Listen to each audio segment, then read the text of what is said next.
The Quran is not divided into any phases. The Quran is a single book, okay?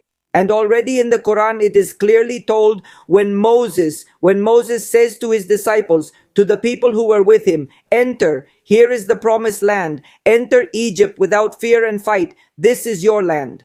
And because they demanded to fight, and when God gave them permission to fight for their land, many of them did not have the courage to fight.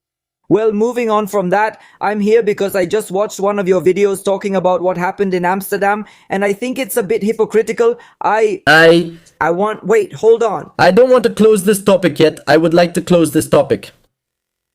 What Ibrahim said is correct.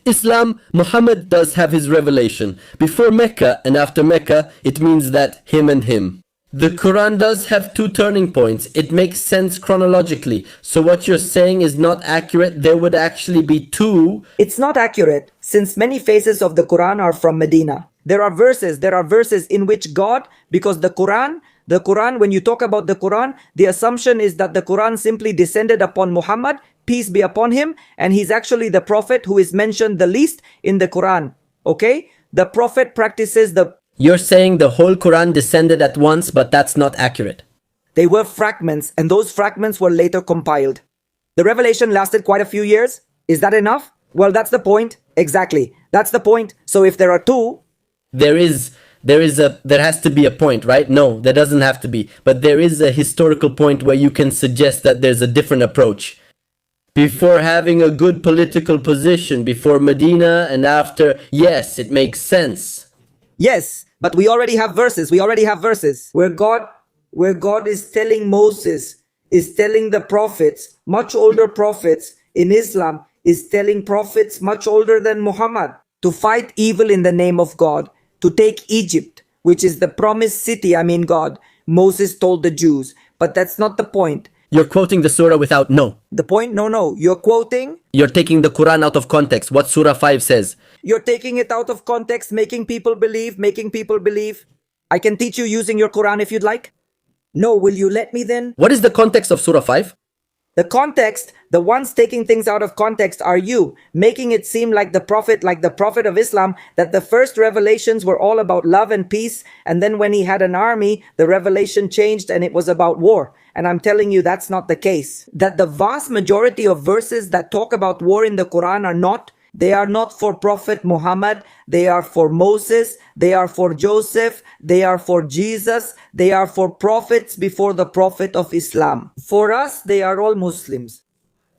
For example, in Surah 9, when it says that the Jews, for example, have to pay the jizya, the discriminatory tax that exists in Islam, you say that this is a surah for Moses.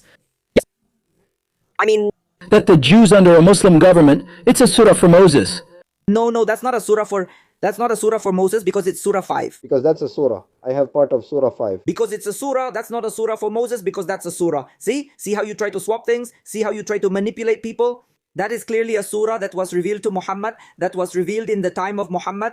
So there are verses and hostile lines against the Jews that were given to Muhammad. I don't understand the difficulty in accepting that. It's because that law, if you want to take it out of context and consider it hostile, but if you and I are at war, it's not talking about being at war, yes. Yes. If you and I are declared enemies and you want to live under my rule, obviously you have to respect my rules and pay taxes, just like Jesus had to. What happened to Jesus with the Romans in Rome? When he was wandering and when his disciples asked him what he thought about having to pay the tax to Caesar, he didn't tell them to give to Caesar what is Caesar's when it's actually forbidden by God. However, when Jesus was put between a rock and a hard place, what did he say? Give to Caesar what is Caesar's. Why? Because you are living under Caesar's rule. If you don't want to live under Caesar's rule and you don't want to pay tribute to Caesar, then leave. But you're mixing things up because what Caesar did, Rome occupied Judea. If you don't want to live under an occupation, do what the Jews at that time tried to do, which was to liberate Israel. We Jews did today what we've done before. We freed our land from Islamic control, but that's not the context you're mentioning. You're saying the Jews by definition are already defined as the enemies of Islam. That's what the Quran says. You don't refer to the Jews as friends. Islam said that. No, they weren't defined because at that moment they were enemies. Then you go to the elections, but you go to the elections. Who tells them that? The one who reveals the Quran. You go to a lot of verses in the Quran where God clearly tells you that when you talk to Jews or talk to Christians, do it in the most appropriate way without being disrespectful, that okay, I can read the opposite. And because they say, Don't take them as friends. the Quran itself says that there has to be enmity. With Dino like that, can I read it? Do you know what it means? What's next? And what follows in the surah, 2 surahs after the one you mentioned? That whoever does not believe in Islam be burned with fire. Literally, no. Let me read you that part. In the Quran, In the Quran, you know perfectly well that you can't force or oppress, nor manipulate anyone to believe, okay? And now, of course, You must humiliate them so they believe. That's stated in surah 9. let me finish a point. Now, speaking of hypocrisy and how hypocritical some people can be, that's exactly what you did with your video. You upload a video of yourself to TikTok saying, look at what happened to the Jewish people there in Amsterdam because this is a conflict for Europe. Listen, why don't you talk about the Israelis who went there and started climbing up to the balconies, tearing down flags, and they started saying that there are no children left alive in Gaza, that in Gaza, why don't you post about that? Why don't you talk about those things? According to your logic, yes, your logic is yes. A small group of Israelis took down a flag. They have to go. No, they took it down, right? A horde of Muslims to lynch hundreds of Jews. Is that your logic? Not just a small group, but hundreds. It was reported. The Dutch police reported more than 100. Well, make it clear in your video. In the video you upload to social media, don't be so hypocritical. Well, make it clear in your video. In the video you upload to social media, don't be so hypocritical. No. But you're the hypocrite because you're saying if a small group of Israelis takes down a flag, we're going to lynch all the Israelis. No, they didn't just take down a flag. What were they singing at the airport? There are no children left in Gaza. We've destroyed everything. You couldn't handle the argument about Holland, so you changed the subject. No, but it's about the children in Gaza. Stick to one topic. You keep making dumber arguments because you can't handle the first one, eventually reaching the most irrational point. No. Holland? Are you justifying that if a small group of Israelis takes down a flag, we have to go and lynch all the Israelis who are in the field? Damn? No. Not just taking down a flag. If a group of Zionists comes and starts mocking, making fun of hundreds of deceased children, saying that there are none left in Gaza, now you're changing the story? You're altering the story, describing something that never occurred, even if it had. are we going to go and lynch all the other Israelis and Jews and non-Jews who were at the dam? No. Those who did that, those who were doing that, not everyone. But that's not what the police in Holland said. The King of Holland didn't say that either. You see? You're disconnected from this world. What do you expect? What do you expect from some countries? What do you expect from countries that were the ones who, who were the ones who brought them here? What do you expect from the countries that accept your people who escape from your religion?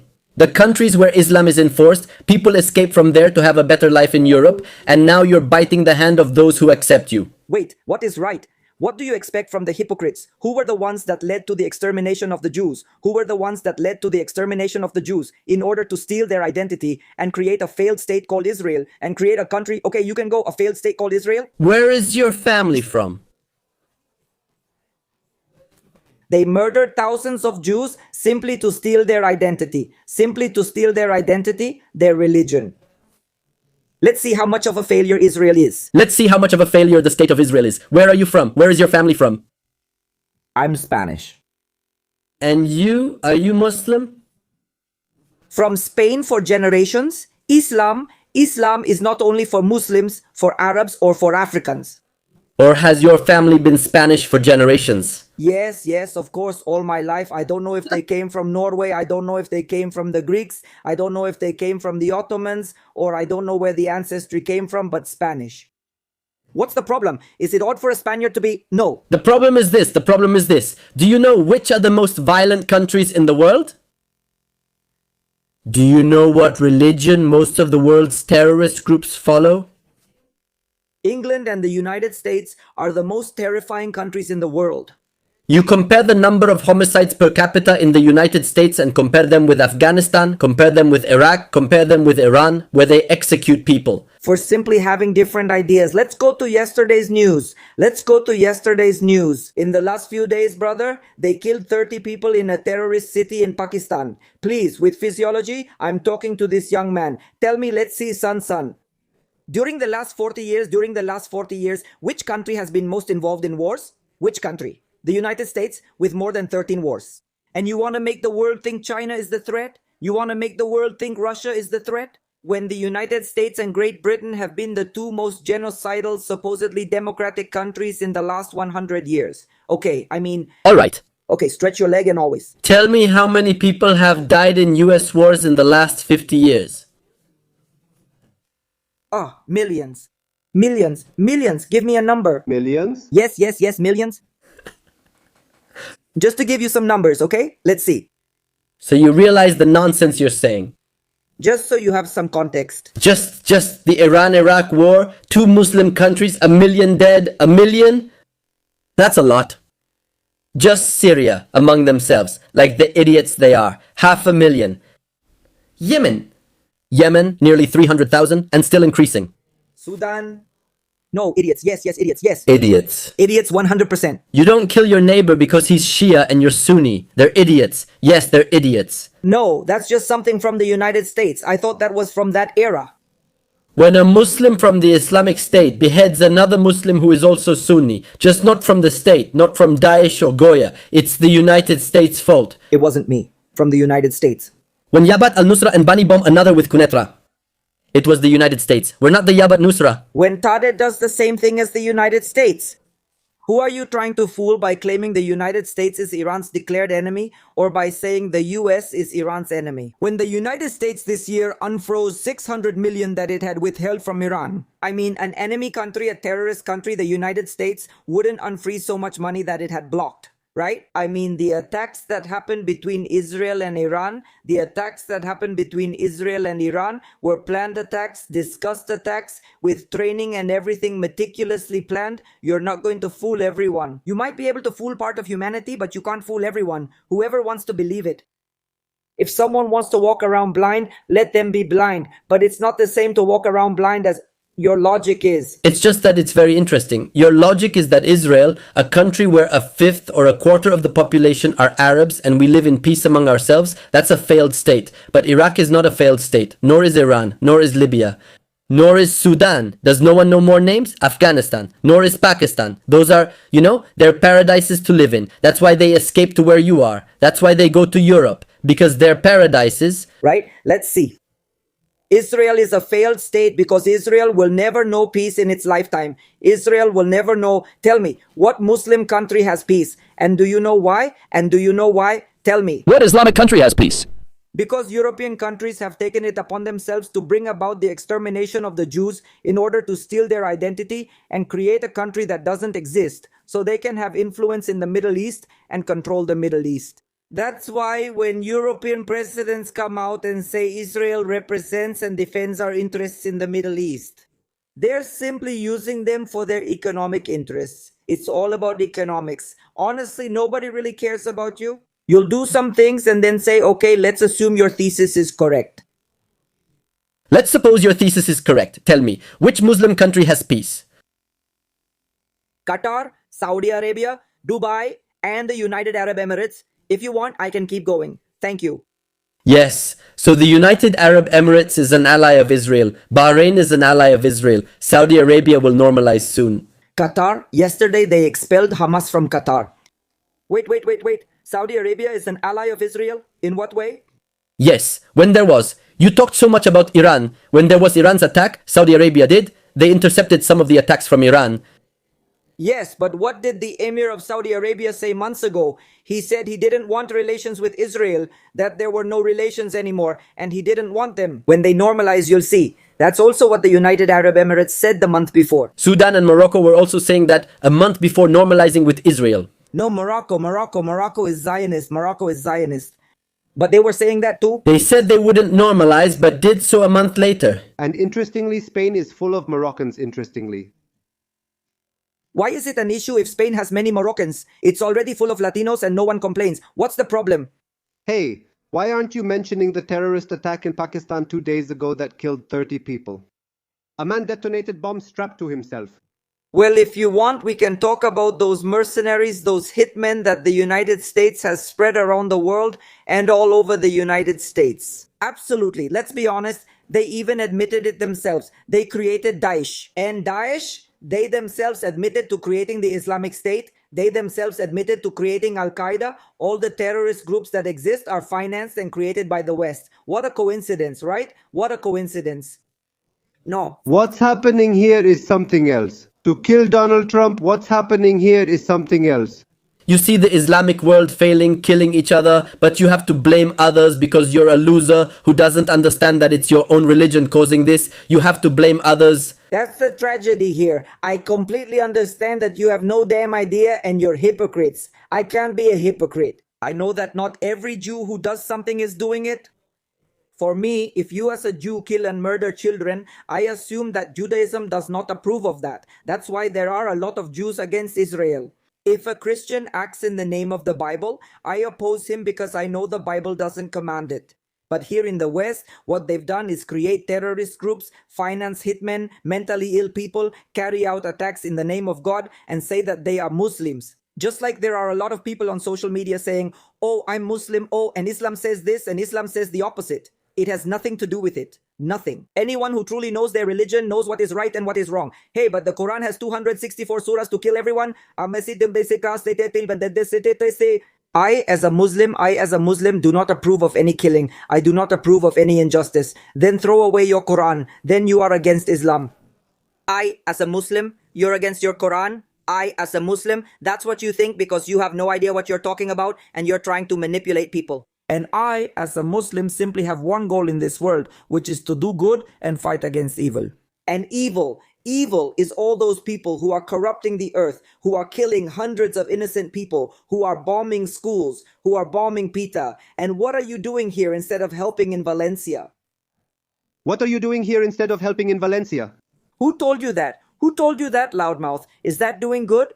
A lot, huh? Is that good? Who said I'm in Valencia? Who said I'm not helping? Loudmouth. Son, you're here, Bocatas. Who said, are you here? Only God. And are you in Spain? It's 10 o'clock, big mouth. That's all. What are you doing here? And what's wrong with you? Son las 10 de la noche, muerto. The rescue efforts don't stop.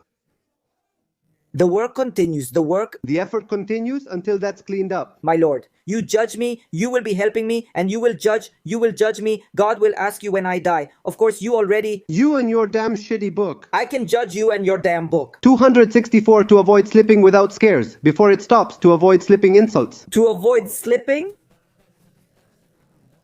I'm here to fight people like you. Miserable people, hypocrites. Wait, I want to ask you something. How do you explain that so many Muslims migrate to Europe, but Europeans don't go to live in the countries where they come from? Explain. Look, it's simple. Go on TikTok and search for Sarah Arde. You'll find a Spanish girl living in Morocco who says it's the best country she's visited and where she's been treated the best. She's even considering staying there. It's as simple as that. But my question was very clear. How do you explain that there are so many Muslims who go to Europe? But you don't see the reverse phenomenon happening on that scale? How? No, it's very simple. Why? Because the one who controls the global economic system of the world is the dollar. And so they have decided to create the first world for themselves. And the other countries outside are the third world. Let's say that China is a threat. I mean, that's what I'm telling you. Even though China in the last 40 years hasn't been involved in a single war, not a single war, and hasn't created even one military base in any foreign country. The United States has been involved in more than 13 wars. It has 700 military bases spread around the world, and China is the threat. We have to cripple China economically because China is the threat. So what happens if they control the money and the economy? If they explain the point. Because China has concentration camps for Muslims? Of the Uyghurs? They have over 1 million Muslims in concentration camps?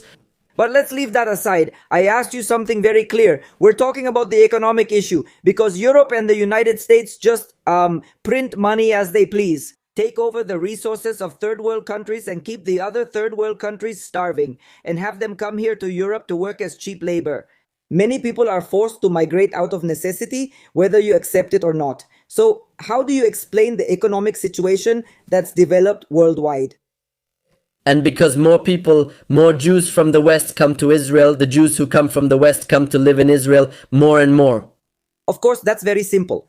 If they give you freedoms with drugs, if they give you freedom to use drugs, meet girls, and go to nightclubs, haven't you seen how things are there in Israel? Do you think that, Do you think there are more freedom to use drugs, meet girls, and go to nightclubs in Israel than in... for example, the United States? In Israel, you can do whatever you want. There's so much freedom in Israel, for example. Do you think if an Israeli, look, if an Israeli kills a Palestinian, they're not prosecuted? If an Israeli kills a Palestinian, they're not prosecuted? Isn't it true? That's not true. But do you think, for example, there are more... There are more chances to smoke weed in Israel than, for example, in Amsterdam? What do you mean by green? Are you talking about weed? Yes. Of course, what else would you mean in Amsterdam? Where it's legal, right? I mean, is it you? I see you're not very familiar with Israeli law Israel is less permissive than many Western countries. on many of these issues. For example, places like California, In the United States, where street smoking is allowed, this type of use is more common. in Israel, young people in Israel are under the influence of drugs. I mean, no, don't fool yourself into thinking that you're just partying in Israel. Don't fool yourself. You understand that there are places in the West that are extremely liberal, but for some reason the Jews from there migrate to Israel. So apparently that's not the reason. Your thesis that Israel is a failed state is wrong. Failed states are the states your religion escapes from. Why? How strange that where this religion is most prevalent is where the situation is the worst and people migrate. And in how many countries you have done you do a survey, you have done create a question on TikTok, but make sure it's not just your Jewish friends who answer, which is the most hated country in the world. And you'll see how Israel will come up. That's why it's a failed state. I mean, because they don't want you. But that's called an ad populum fallacy. Do you know what an ad populum fallacy is? And it's a failed state because after World War II, everything was planned. Everything was planned with a ruler and pencil. I mean, everything was... After World War II, which was the genocide of the Jews, something I deeply regret, which was something that the Muslims... We're friends of the... Nazis. Say it. What did they do? No, it was the Muslims who welcomed the Jews just as much. The Muslims were friends of the Nazis. Amin al-Husseini was friends with Hitler and recruited Muslims for the Nazis. Amin al-Husseini gave him the idea of the gas chambers. Husseini gave him the idea of the gas chambers, sir. The ones who really welcomed the Jews were the Arab and Muslim countries, and that's the story. Yes? In the 20th century. In the Middle East, there were more than 850,000 Jews living there, and all of them were expelled by the Muslims. What do you mean by welcoming if they were expelled? How many Jews lived in Morocco? 250,000. How many are left? Half of the Moroccan inhabitants are Jews, and those are people who arrived. That's the most stupid thing I've heard. What's the population of Morocco? Yes, look at it. Look at it. Let's see. You're telling me that there are 37 million Moroccans. Are you telling me that about 15 million Moroccans are Jewish? Exactly. Yes. 15 million people in Morocco are Jewish. That's more than all the Jews in the world. There are 15 million Jews in the world, just so you know. Actually, it's less. Just so you know, they are Jews and they are descendants of Jews. They are Jews. It's true that your arguments keep getting worse and worse. Look, it was this one and that one who were expelled from Spain. You were even expelled from Spain and ended up in Morocco. I mean, after World War II, even from Spain. Do you know that there were Jews in Morocco before Islam? Before there even were Muslims, there were already Jews in Morocco. So don't come in here talking about this stuff. Morocco's Jewish community is very old. You're smart, but what about that? Did you figure it out yourself or just discover it? Because Islam didn't exist. But for us, for Muslims, all those who followed Moses were Muslims. All those who followed, yes. Moses was a Muslim. Islam dates to the 7th century, but Moses was a Muslim, if that's your point. No, it's just that before, there weren't Muslims who practiced this Islam. Obviously, because this Islam didn't exist yet. But when Islam arrived, when Muhammad came, of course, a lot of people converted. Jews, Christians, atheists. That's obvious. You don't need to discover that, nor does anyone else. But please, don't be so hypocritical. Just as you condemn some things, you should condemn others. Just as what they did was wrong. Persecuting people who had nothing to do with the conflict in Amsterdam. Okay? Jews who had nothing to do with it. I also want you to make a video and condemn the people close to you, your fellow countrymen, those you support, who were shouting the things they were shouting against the thousands of children who died in Gaza. That really is shameful. No. It's just that you are the one justifying that because a group of people said that. Let's lynch all the Israelis who are present. That's your logic. And they also lynched... They attacked people who weren't even Jewish. It's just crazy. Laughing at children who have died, laughing about hospitals being bombed, about there being no more schools in Gaza, that's just being a bad person. That's it. That's something to go after them for and make sure it never happens again. First of all, I agree that you shouldn't laugh at other people's suffering. you have to start distinguishing between right and wrong. And you have to be a good person. And you have to start standing up for others. So, okay. But your logic is very something you don't do. Me, let's say, I would do it. But your logic is that good, your reference for good is let's go lynch Israelis. Let's go after Israelis. No, not Israelis. No. The people who do that, yes. You're just celebrating what happened in Amsterdam. Congratulations to Iran. No, why? Because they were very precise with their military objectives. Okay, don't try to manipulate. At no point did I say very good Iran. At no point did I say I agree with what Iran is doing. However, I clearly told you that what Iran is doing with Israel is theater. It's a game. Why? Because they bomb each other in places where they really don't do any harm. Why? Because really, they're probably allies and friends. Because if they weren't allies and friends, the United States wouldn't have unfrozen hundreds of millions it had blocked for Iran. I mean, we're not stupid. No, we're ignorant. You don't know geopolitics or Obama's and the Democrats' positions compared to the Republicans. You don't get it, but I don't blame you. No, I understand it perfectly. So, what was Biden to you? What is he? You tell me. The Biden administration unfroze more than 600 million that had been frozen for Iran. No, Biden is a Democrat. Biden is a Democrat. Okay, wow, more than Cosmo. What is it? It unfroze more than 600 for Iran. An enemy country and an enemy. No, not like that, no. You don't know about these things. I don't expect you to know, In any case, It was interesting for people to hear your point of view. If you want the audience, if you want to go to states that aren't failed, go to Afghanistan. But make sure you don't have 6-year-old girls, because they could be kidnapped and married off, or if you intend to try to have others. Let's say religions in other countries, like, I don't know, name one of those countries, wherever. be careful too. So they don't behead you, I guess, but those are the stable countries. Israel is the bad guy. Israel. The perfect utopia where there are higher standards of social technologies, where Arabs and Jews have been able to live together peacefully for a century now, internally, right? Those on the outside are jealous and want to destroy us because of their religion, but we are the failed state. Okay, Jewish philosophy. Better not. Better that all these failed Latinos who have never read a book in their lives, have just heard that Israel is the chosen people and already think that there has always been a country. What do you mean by failed Latinos? Yes, they are the big failures, the vast majority of them. But wait. No one speaks Latin, so failed Latinos, the vast majority of failed Latinos, failed Arabs, the vast majority of failed Latinos and failed Arabs whose own mothers and fathers don't even want them. Isn't it curious that instead of living in your own land where you have Islam, you go live in? They should go to Israel. España, qué gracioso. Because Israel gives passports to genocidal people. Israel, if you are genocidal and support genocide, they give you a passport and a house. Drinks, alcohol, everything. You have an open bar in Israel. That's democracy right there. So, that's it. Okay, that's it. We heard your point of view. You're done. Okay, that's your point of view. The failed Latinos, because they're not literate. The failed Latinos, yes, that's your xenophobic stance. Keep doing things wrong. But Afghanistan and all those countries that say they are salute. So how are you? Salute. That are greetings. The right starts to kick all the humans out of Spain. Sorry? You can leave now, because we've already finished. We already understood your point. The whole audience understood. Greetings. Well, thank you very much. I hope that at least someday you have a little bit of empathy, and at least when you speak, you are honest with yourself. Because look, God is not going to ask you about my sins, nor me about yours. That's it. We had already finished, please. We already understood your point. Blah, blah, blah, hammering. We're the worst. The Muslims, all terrorist groups are from that religion. They're the little angels here. Okay, we got your point. Greetings.